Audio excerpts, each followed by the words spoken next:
The other night after dinner, I told my daughter to take a shower and she said, no. If that happened 7 years ago, I would have felt my anger and rising and my blood beginning to boil. I would have probably repeated my request a few times more with increasing intensity and the rage being visible in my energy and on my face. And it would have probably ended up by me having to physically grab her and push her through the bathroom door. And of course, she would have had a huge tantrum and crying and yelling. And then I would regret turning into a mommy monster. And then we would be both crying on the floor and hugging it out. That would have happened before. Now, what was different this time was that I managed to catch that moment when I was feeling disrespected, not heard, I'm not a good mom because all these smart parenting techniques is screw that, I need her to listen. I managed to catch that moment when I was feeling all of this in my own nervous system, and I let that go. How? Because I've been for the last 7 years practicing a lot of mental fitness practice. And if you want to get practicing mental fitness as well, I have a priority list. You can sign up for that now. We will put it in the description. But in this episode, I want to talk to you because if you're looking for ways how to deal with strong-willed child, and you know that parenting scripts are amazing, but you're struggling with implementing them because you're trying not to traumatize your kids by being a drill sergeant mom who's demanding and pushing. But if you're being too nice, if you're letting your kids drive the schedule, if you're letting them decide too much, if they are not used to respecting boundaries and rules, then you start feeling like a doormat. It's if I'm too nice, nobody's listening to me. But I don't want to yell because maybe your parents yelled at you when you were little. So you're stuck between swinging, being too nice and not knowing how to get heard and not knowing how to get kids respect. And then when you're finally then using more force and intensity to get things done, finally, then you feel guilty and it's not working anyways because you are understanding already that even if it works in short term, maybe in that situation you get your kids finally to stop messing around and get moving and so that you're on time. You understand this is not a long-term solution because these power struggles with your kids are getting more and more intense. They are saying no more and more often, and it's getting more and more difficult to actually push them. It feels like you need to push them to do something. Okay, so how to remove these power struggles, how to regulate your own nervous system so that you're not making it worse, and how to do all of that when you're already exhausted, overwhelmed mom who has so much to do, such little time for anything, at least yourself. You're at the bottom of your self-care list. How to do it then? That's what we are going to talk about in this episode of the Zen Supreme podcast. Let's go. So, how to deal with strong-willed children, huh? Without breaking their self-confidence and also without them breaking you and your authority and respect. Well, isn't that an interesting struggle, right? You're definitely not alone. Hi, my name is Elena, and that used to be me. And that's why I call myself a mommy tantrum specialist, because I used to have mommy tantrums in those moments when my daughter was defying me, when she was saying no, and she would even ignore me. She wouldn't even acknowledge I asked her something. I would feel the rage in my body getting so strong. It started in the pressure in my chest, then it was getting in my head. All the smart parenting techniques that I learned and I read about that seemed so amazing on paper, it was poof, black cloud of rage was there instead in my head. And all I could focus on was bloody hell, I need to make her listen. This is not this is impossible. Right? How do I get anything done around here? I don't have time to mess around. I have too much to do. Now she's making it even more difficult. How dare she? I'm doing so much for her and she cannot even do this little silly thing. And so I would have all of this going on in my head. And so then eventually I felt even though there was a part of me as if watching it from the outside and no, you can't yell. You're going to regret it. Don't do this. Here we go again. in my body, like I realized all of this, like, oh yes, I'm going to yell again. I am going to regret it again. I did it anyways. I felt like I had no control over my emotions. It was as if something took over. I was completely helpless, and as if somebody turned off my brain, my consciousness, and I woke up only after all of this was done. And I successfully managed to push my daughter through force, like emotional and physical, often with my hands. I never smacked my daughter, but I could be like physically pushing her if she was not moving. And so then, of course, all of this, like after all this intensity went out, and finally things were moving in the direction that I felt I needed in order to calm down. Only then I felt like, okay, now I can take a breath. But look what a mess. Look what a mess it is again. Yeah. So that's what I call mommy tantrums. And why I'm sharing it so intensely is so that you understand you're not alone, and that we talk about this, because this is what I found I was absolutely missing from all the child psychology books, all the parenting techniques. Even and then I was doing like different mindfulness techniques and yoga and meditations and breath work and journaling, and it was all amazing, and it was all about like, okay, how do you keep it together? But it kept happening again and again and again and again. And all of these smart tips and advice, I could not use it when it was getting so intense between me and my daughter. It was like there was not enough space for me, not enough time to cool down, to actually think through it and have the choice. I felt like I had no choice. My body went on autopilot. Not to excuse myself, absolutely. Like, that's my deepest belief. That's why I'm doing this now, not just for myself and my daughter, but like hundreds of other moms, because I feel ashamed of what I used to do. But I don't believe it's our choice. I think we, as overwhelmed, super stressed out, super busy moms, we need help. We finally need somebody to call it what it is, transparently, like very openly, and get the help. Because no, I don't believe it's okay to be yelling at the kids. I don't believe that physical punishment is okay. I don't believe that pushing them through force and gaining authority and respect by making kids scared, by them being afraid of being punished, or on the other hand, like manipulating and bribing kids, I don't think that's okay. What I always wanted was for my daughter to feel safe around me, so that she could predict my reactions. Because what hurt me, like what was really the most emotionally painful for me, was when I then realized that after yelling at her for a while, she started becoming scared. So then she would make a mistake, like she would spill milk, or like she would make a mess, or something would break, or she would drop something on the floor. And I could see her, like her first reaction was to look at me and like be scared, because she was already scared of how I'm going to react. So that was like absolutely heartbreaking for me, right? I was like, oh my gosh, I want her to feel loved. I want her to know that like it's okay, because anything can be repaired or cleaned up or whatever. And it was just an accident, I understand. But she was already so scared of me, right? So that's why this is so important. And that's why I'm doing almost like 200 episodes of Zen Supermom podcast. That's why I've worked for so many years with so many other moms, because I wished somebody did that for me back then, because I started yelling at my daughter when she was 1 year old.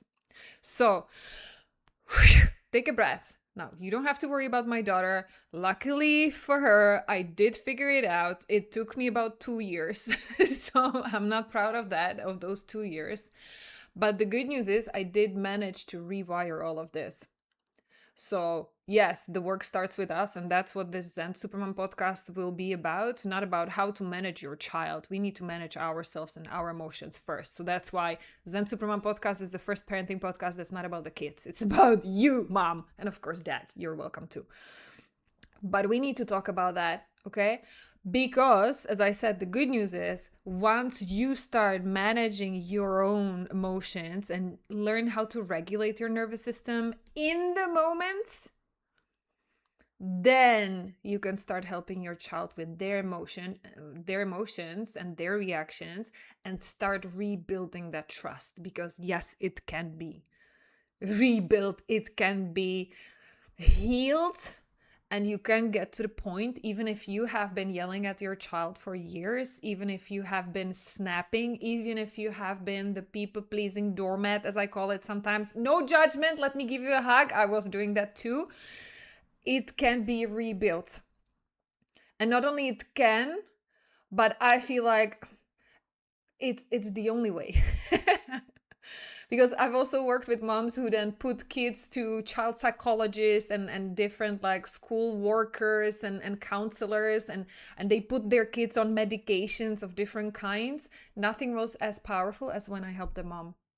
Once mom gets emotionally healthy, safe, and predictable, then the effect on the child, the younger the child, the faster you see the effect. But even moms of 14-year-old boys, 15-year-old boys, they start seeing the results as well. It takes longer. No, I'm not going to lie to you. Transparently, yes, the older your child is, the longer this has been going on, the longer it will take for you to see the results. But your own work on your own emotional system, it's going to, like, you will keep doing it for the rest of your lives.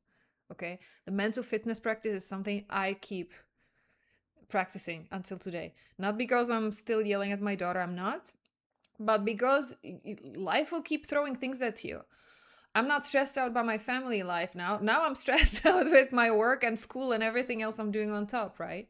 So I need to keep practicing so that I don't evacuate and emotionally vomit my stress and my overwhelm and my emotions onto people I work with, right? So let's get this done, okay? How do you deal with strong-willed children? First things first, you need to realize what it's triggering for you. What is happening to you the moment your child is not listening? The moment they are ignoring you, or they just straight face, they tell you no. What happens to you in that moment? Yeah, and I'm asking you, figure it out. Think of the last situation when that happened. And yes, if you've been listening to the Zen Suprema podcast for a while, you can hear me doing this exercise and these steps every single time. I guess why? Why do you think that is? Yes, because it's always the same recipe. Correct. Well done. It always starts with us. Our kids' nervous system is wired to our nervous system as a mother. Sorry, dad, biologically, unless you were the primary caregiver since day one because the child's mother was not in the picture, then I'm sorry, but no matter what you do, you don't have as much power as the mother of your children. Yes, that's the good news. Right now, it's the bad news because it's driving and increasing the chaos. And I'm not saying it's your fault that your kids are not emotionally regulated, that they're having trouble with their big emotions. Kids are born dysregulated. It's normal that they don't know how to express their emotional needs. They don't know what to do with the anger and the jealousy, and when they're tired and when they're hungry. It's completely normal that a 2-year-old doesn't know how to tell you what they need. They just start crying, kicking, screaming, and you have no idea. That's normal. That your kids cannot tell you, even at the age of 3, 4, 5. Sometimes they don't know. That's normal. But it's our job as a mom to help them through it. And in order to do that, we need to stay calm and regulated, no matter what's happening outside, no matter what. Okay? I'm not saying that makes it okay, or that justifies, like, okay, kids can kick you, hurt you, draw on the walls, and like smash things around, and you should say nothing. No, I'm not saying that. Kids absolutely need boundaries. They need to respect some rules, and some rules are non-negotiable, like physical safety or hygiene. Absolutely. But we will talk about that later. We are not there yet. You can't talk about what your kids are doing or not doing unless you are okay, no matter what's happening outside. Okay, so back to step 1. What are you feeling in those moments when you express some need, some request, and that's not done. And your kids either ignore you, or they keep doing whatever mess they've been doing, or they tell you straight in the face, no, how are you feeling? Because usually it's going to be disrespected, not heard. Underneath it will be, yeah, absolutely, you'll be super angry, you'll be frustrated, you'll be resentful, good. But underneath, dig underneath, what do you make that mean about yourself?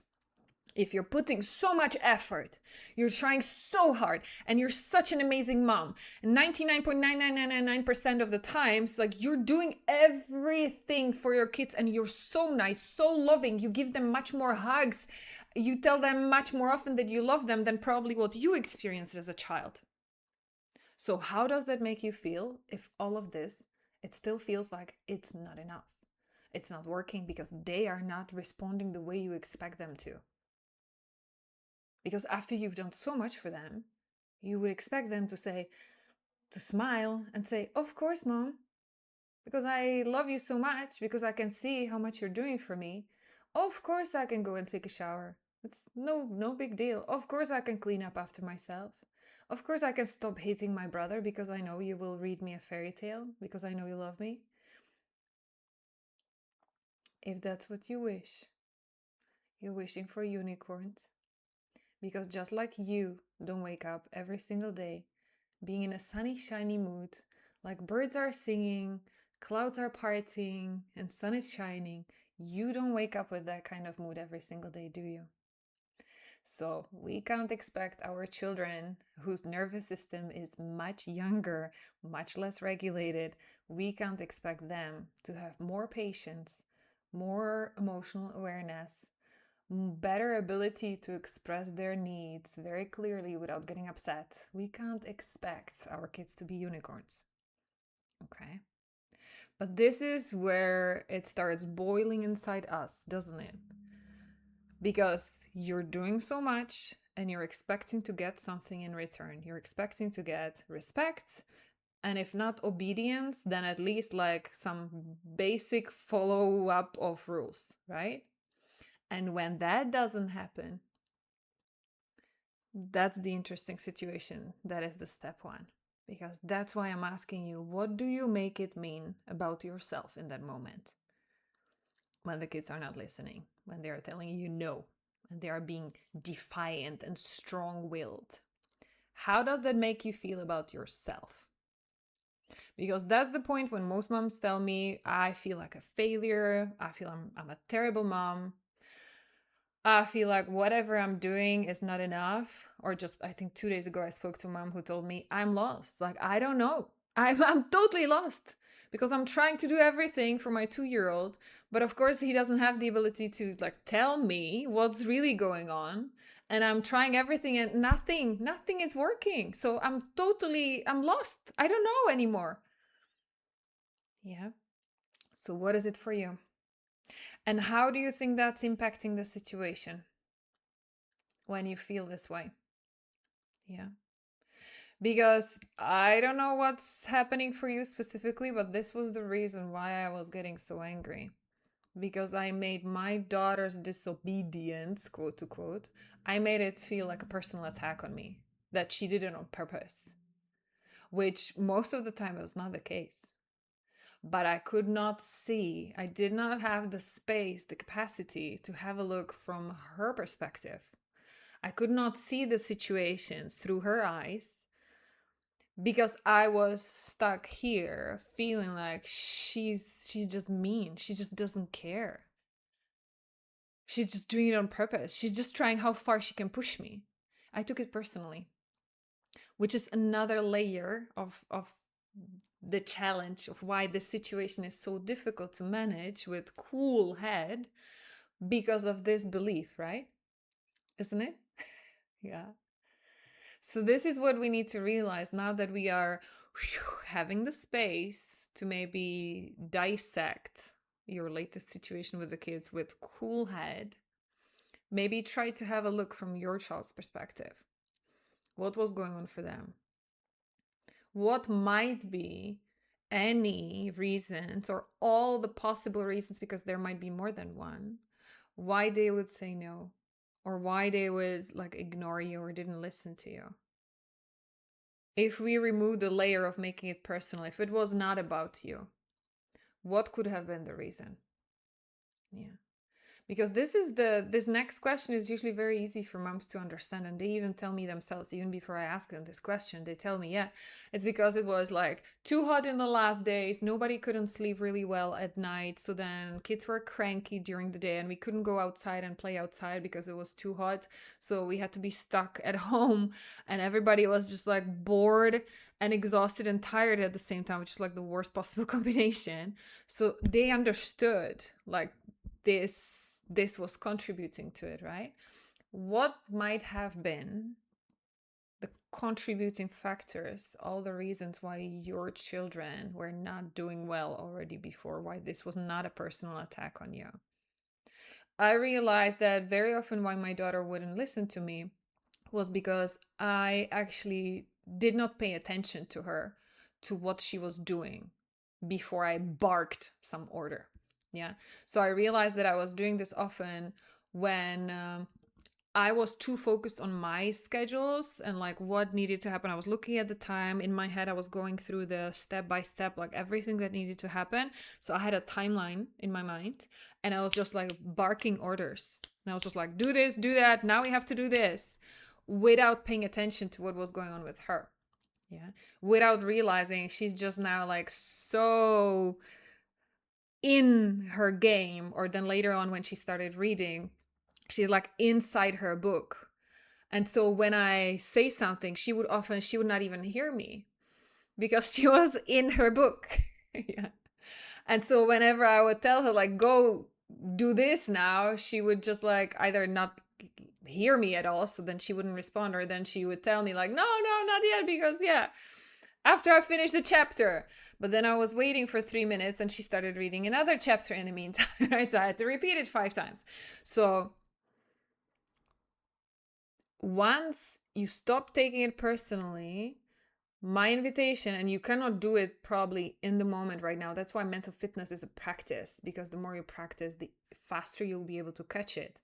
So now we are doing it only after it happened, because you cannot catch yourself before you explode. But let's start there. After it happened, start to detangle that situation. So what could have been the reason why your kids were not listening to you? Okay. And start seeing it from their perspective. Okay. I'm not saying we are done. I'm not saying like this is all it takes and it's all your fault because you're getting angry. Like, no. There's more steps. But this is where we need to start. Sounds good? So far, so good? Okay.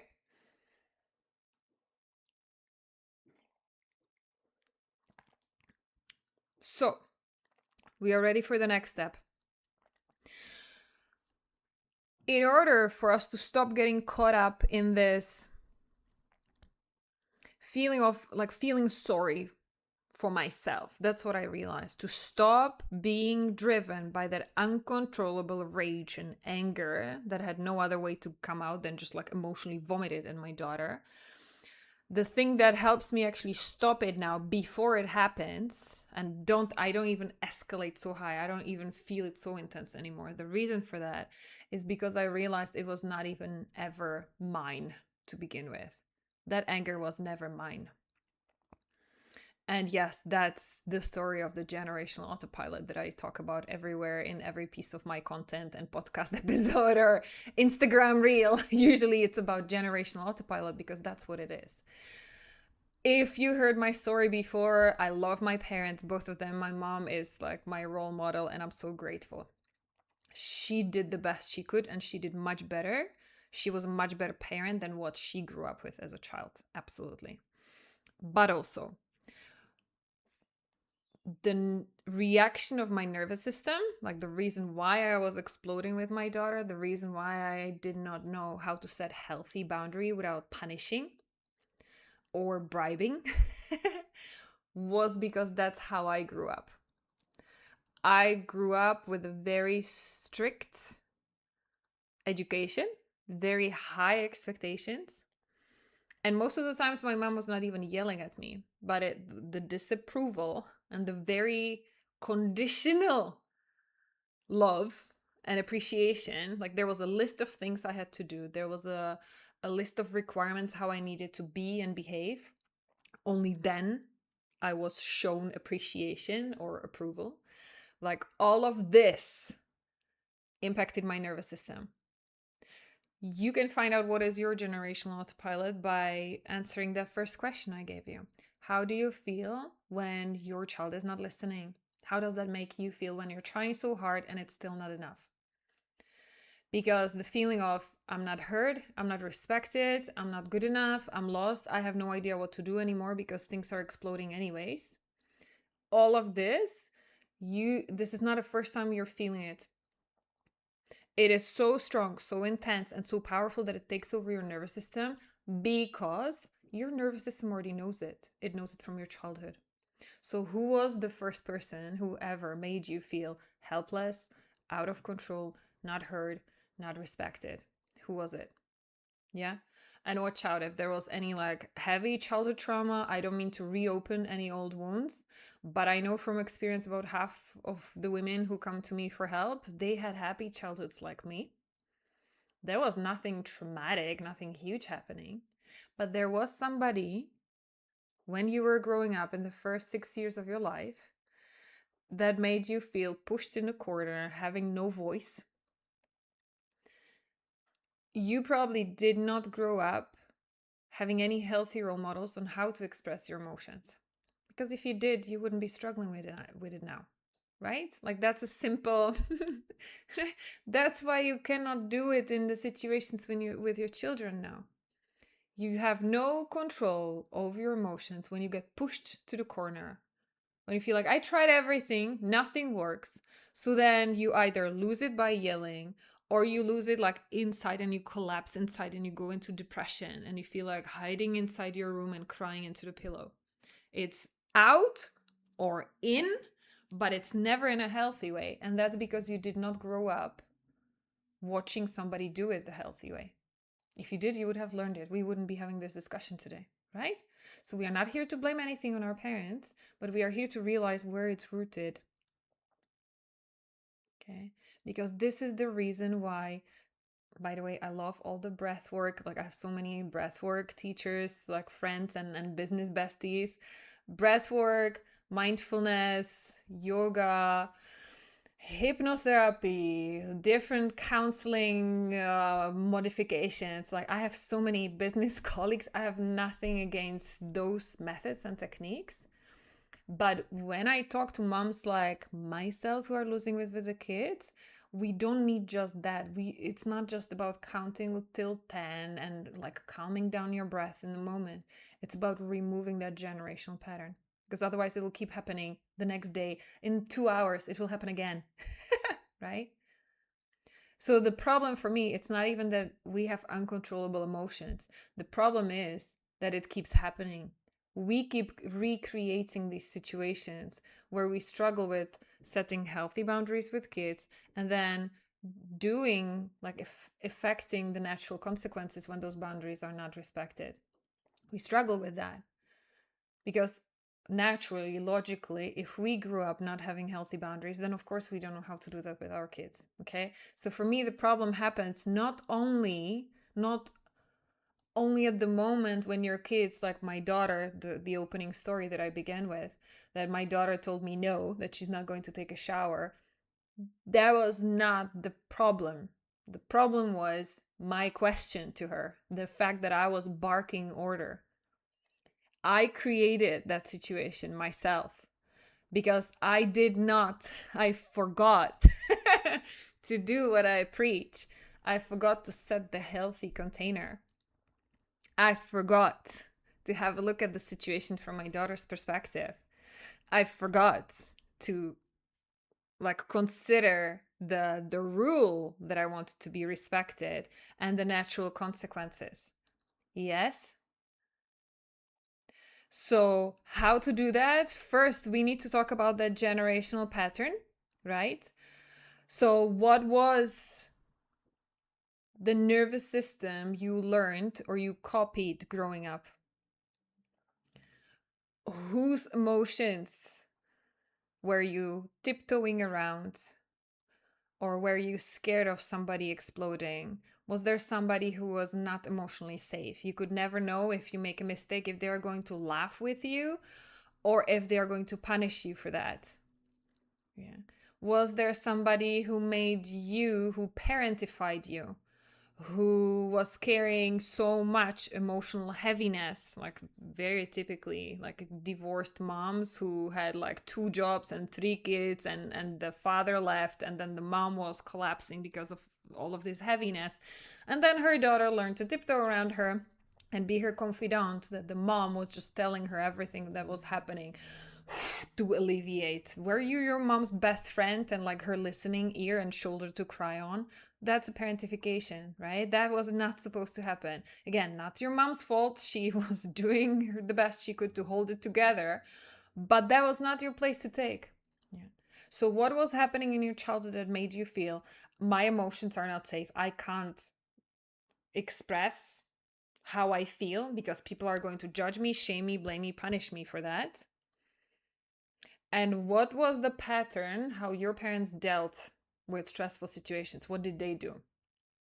Because if, just like me, you're swinging between being too nice, trying to be nice 99% of times, and then when that doesn't work, you swing into yelling, chances are you saw it.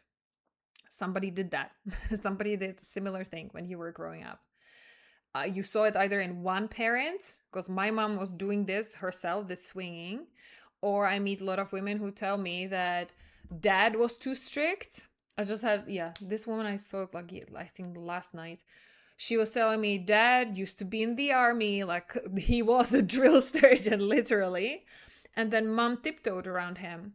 And so then mom would come, or dad worked during the night. So then he came back in the morning, and moms were like, hush, hush, like be quiet. We don't want to make dad upset. Oh, you got bad grades at school. Okay, let's not tell daddy because he would be too angry, and let's make it calm. And oh, you broke this. Okay, let's replace. Yeah, that was the story. The girl broke something, and so then the mom replaced it. She like she bought the same thing, or she put another thing in its place just so that dad doesn't notice. And the girl already, when she was little, she was like, Mom, but why do we have to lie? Why cannot we just tell dad what happened? It was an accident. And mom was like, no, shh, hush, hush. So already back then, like now she's my client 30 years later, because she never learned how to become like the healthy leader of home, right? Because dad was too strict and trying to reinforce respect by like expanding fear, by the environment of creating the environment of fear, and people being scared of being punished, and people being scared of him getting angry. And mom's reaction was tiptoe around it and like hide things and not be fully transparent, therefore not be fully connected. So nobody showed how boundaries are done, how emotions are expressed without hurting other people. Okay? Does that make sense? That's why this generational autopilot is at the core. That's why this is the thing that needs to get out first. That's what you need to rewire.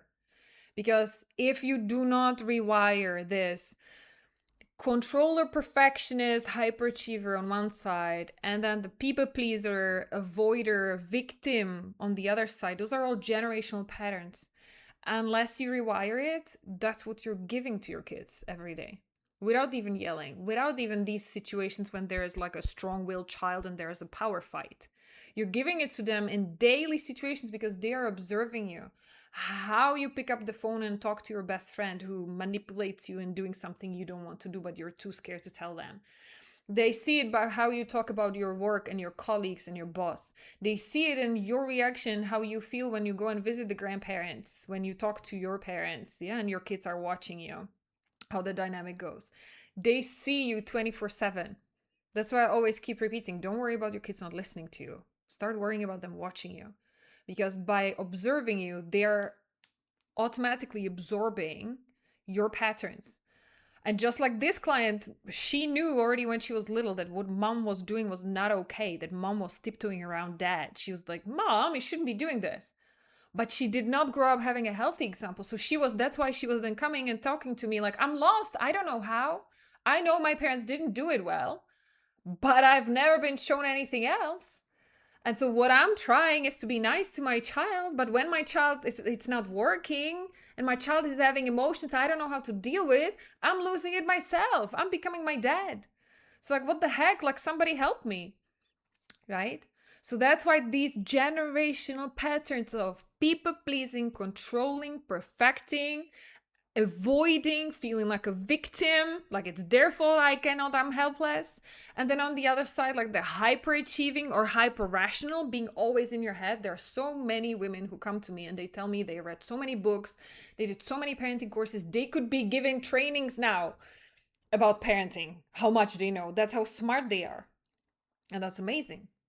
But the moment there's a defiant child in front of them and tells them, no, they snap. They cannot use any of this. Because, like, I have all the tools, but I can't use them. Because I feel this rage inside. I know. This is why. Is the generational pattern that takes over your nervous system, that makes you go into fight or flight, because in that moment you see your child as a threat to your safety. Because it's like, they're not listening to me.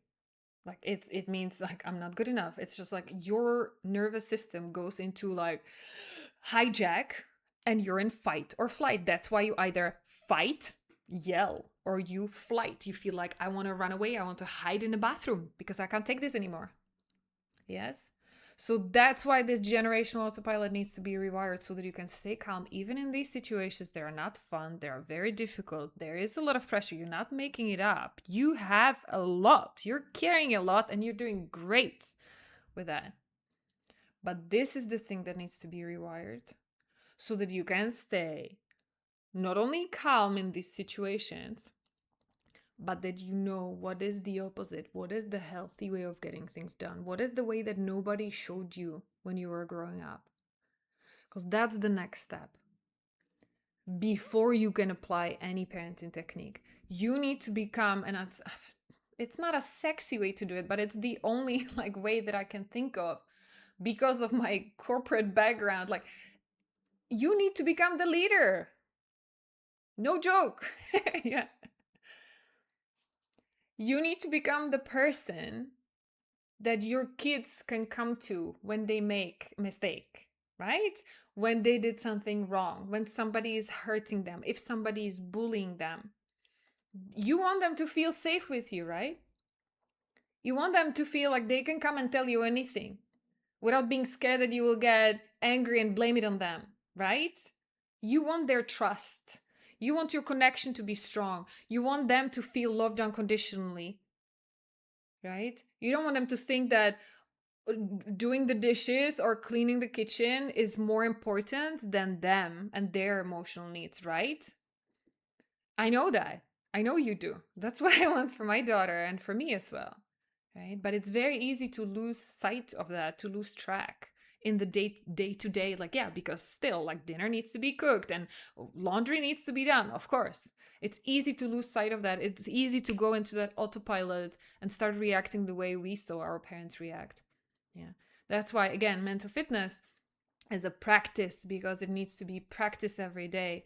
And the first step is the awareness, you understanding and seeing it like through different eyes or from different vantage point, different perspective, like, oh, right?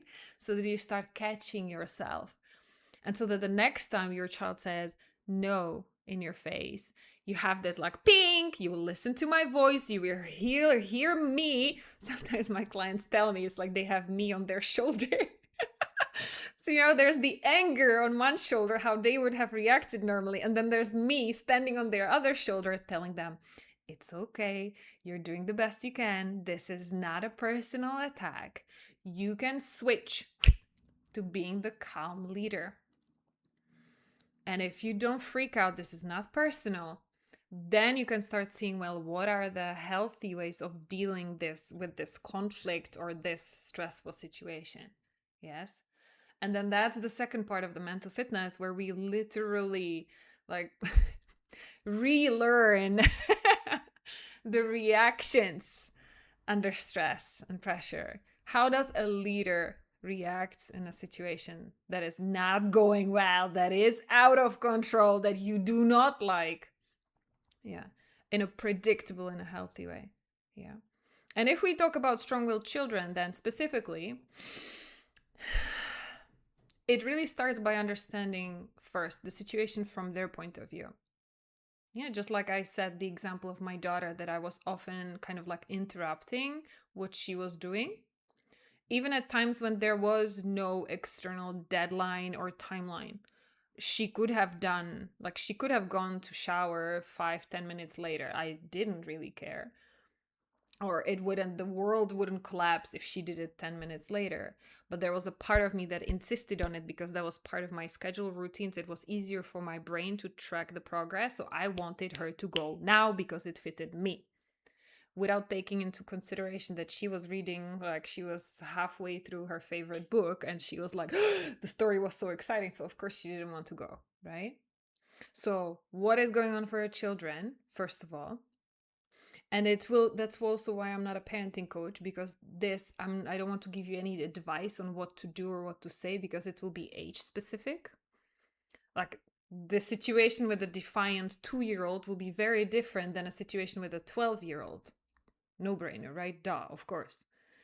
But it always starts by looking from their perspective and by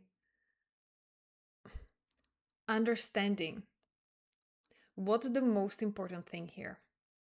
What is the most important thing? Is this a matter of physical safety or like hygiene? Is this part of your non-negotiable rules? And if it is, how can you give some control back to your child?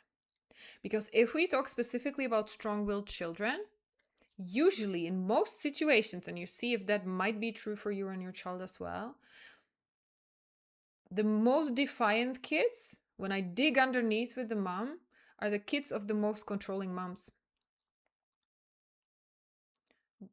They're the kids of moms who are the drill sergeants, who are barking orders. Yeah. One extreme. And then in the rest of the cases, those are the kids of moms who have zero boundaries. So the kids got used to getting their way. Yeah.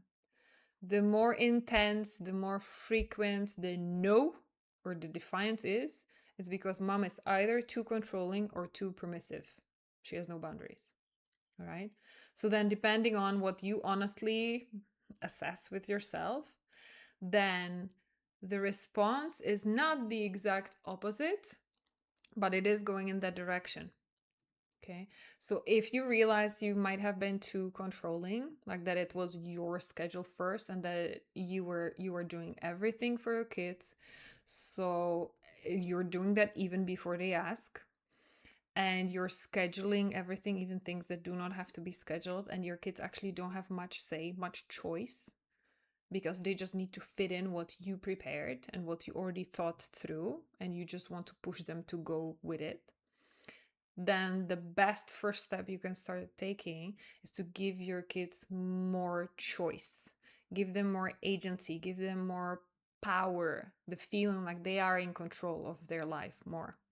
Okay, so going back to my own example, in that situation, which I forgot to do in that moment when I just barked the order, like, go to the shower now, and my daughter said no, I forgot that the question should have been either, are you going to the shower now or after you finish your chapter? Like, that would be a great thing for like a 4-year-old, 5-year-old, would be like giving them a choice of two.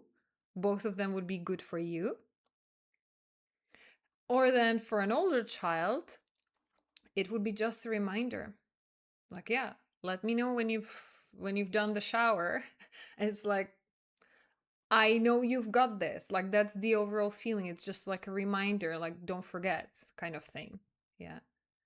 And there needs to be a final natural consequence. If they do not take a shower until some either timeline or a sequence, then there needs to be a consequence.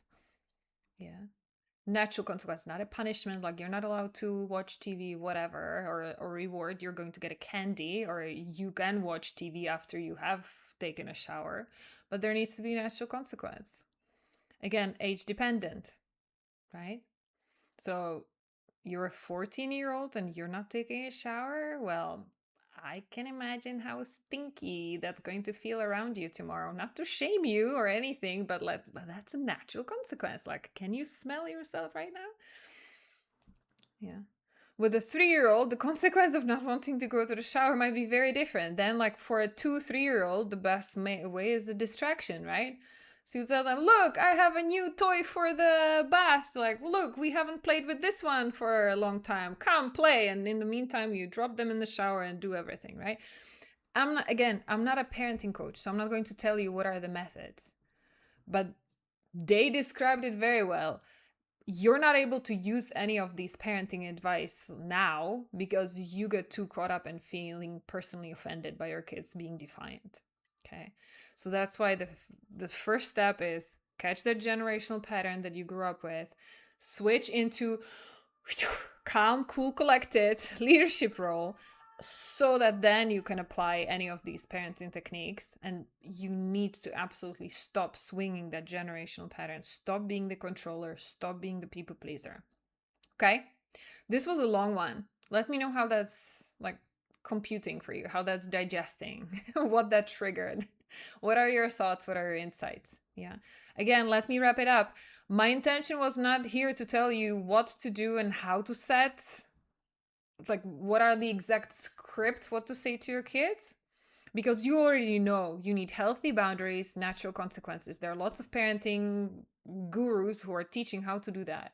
But if you have not been able to apply that, it's typically usually because there's a generational autopilot running inside your own nervous system that clouds all of that smart knowledge you have in your brain. So all it takes now is just to wake up, see what's happening, start rewiring it with compassion, because you know that this is actually the healthiest, best way for your kids. Like, this is the healthiest heritage. I always feel like, okay, I did mess up for about 2 years and then perfectly imperfect since then. I'm still making mistakes, but not to this magnitude anymore.